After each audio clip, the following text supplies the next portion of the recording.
I hope all my patriotic subscribers and viewers are enjoying the festivities for Her Majesty the Queen's Platinum Jubilee celebrations, and you particularly enjoyed Trooping the Colour.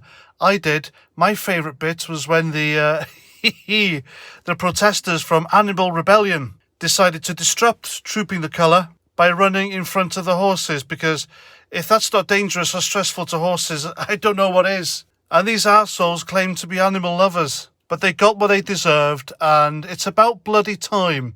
The British police did their job when it comes to, disruptive idiots, these protesters who think they can spoil everyone else's fun by being completely selfish in doing what they do. So what these idiots did was they ran in front of the Irish Guards who were parading or marching down the Mall, and they tried to sit down in front of the band and they held up a plaque or whatever, and then the police swooped in and dragged them away. I loved seeing that. That's how all idiotic protesters should be handled, in my opinion, because the more they get handled like that, the less they'll do it. Because as we saw with the idiots in Insulate Britain, that stupid and quite selfish disruptive organisation who blocked roads all around London last year, and the police did nothing about it. These people were blocking ambulances, taking people to hospital, and normal people, going about their daily lives. And the police did nothing. They stood there and asked them if they can get them anything.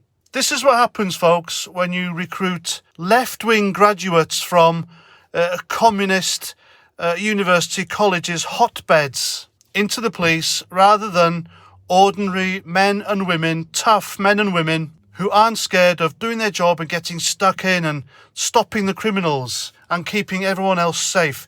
That's what the police should be doing. Policing. It's basic. But they did this today, and I am glad. And I am especially proud of the way the guards dealt with it, because the guards, they kept their straight line. They marched on. They didn't waver. They didn't muddle or fuddle or lose their footing in their drill movements. They carried on, and they would have just marched over them if the police didn't bother doing anything. And that would have been even better. I mean, fucking idiots. Come off. Why do this today, of all days, in front of soldiers? What did they think was going to happen? Because I guaranteed if it was the main regiment they'd have got in front of, because no doubt they would have received a couple of well-polished marching boots right in the physog, and quite well deserved too. But they should thank their lucky stars that all they'll get is a slap on the wrist for this, because if this was some left-wing Marxist socialist dictatorship hellhole, then no doubt they'd have been taken to the nearest wall and shot. But no, they are free to do this, and I'm glad they are free to do this, because, Britain is, well, kind of a free democratic country where people can express their concerns. There is some degree of free speech until that goes completely, but they suffered the consequences for their actions, because even though they are free to do what they did was actually dangerous, and the police dealt with it rightly, correctly, and accordingly. Now, you need to remember, all you people out there, on Twitter especially, complaining about the monarchy. You've got hashtag abolish the monarchy going on. It's trending. There are people out there glad that the Union Jack or the Union flag isn't waving everywhere. There's hardly any bunting, hardly any street parties. This makes them feel good.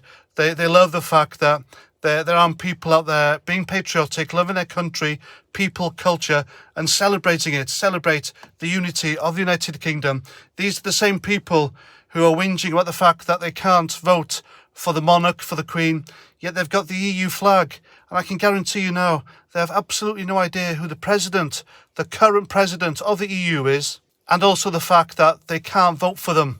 That's right, folks, you do not vote for the head of the European Union. I mean, I never got a ballot when we were members of the EU to vote in the president of the EU. Did you? No, of course you didn't.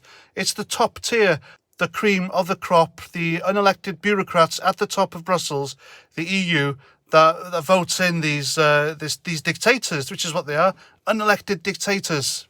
And these EU fanatics on social media, on Twitter especially, they need to educate themselves on the difference between a ruling monarchy and a constitutional one. Because the Queen is a constitutional monarch. She does what our elected representatives, these idiots in Parliament, tell her what to do. The monarchy is not an institution where they have direct involvement in the governance of this country. It doesn't work like that. They're just there for show, pomp and ceremony, bringing money to the UK, etc. That's all they are. They're kind of a fashion accessory. But sadly, there are members of that fashion accessory letting the side down. You've got Andrew and the mess he was embroiled in. And then you've got Charles, who is just completely and utterly out of touch with ordinary folk here in the UK. And that's without even mentioning Meghan and her assistant, Harry. Another out of touch, loathsome, selfish, hypocritical pair, if ever I saw one. So anyway, I hope the rest of the Jubilee celebration weekend goes without a hitch. And if any more left-wing, vegetarian, woke protesters try to put a spanner in the works again, then they are dealt with accordingly by the same meat-eating, manly men, police officers who aren't scared of doing their duty. That's what I think. I hope you've enjoyed my video. Please let me know what you think in the comments. And don't forget, you can now join my channel. It's like 99 pence, so why not? It's not mandatory, mind you. You don't have to, but you get loads of perks. Just ask these lovely people who are members of my channel already, enjoying their perks as we speak.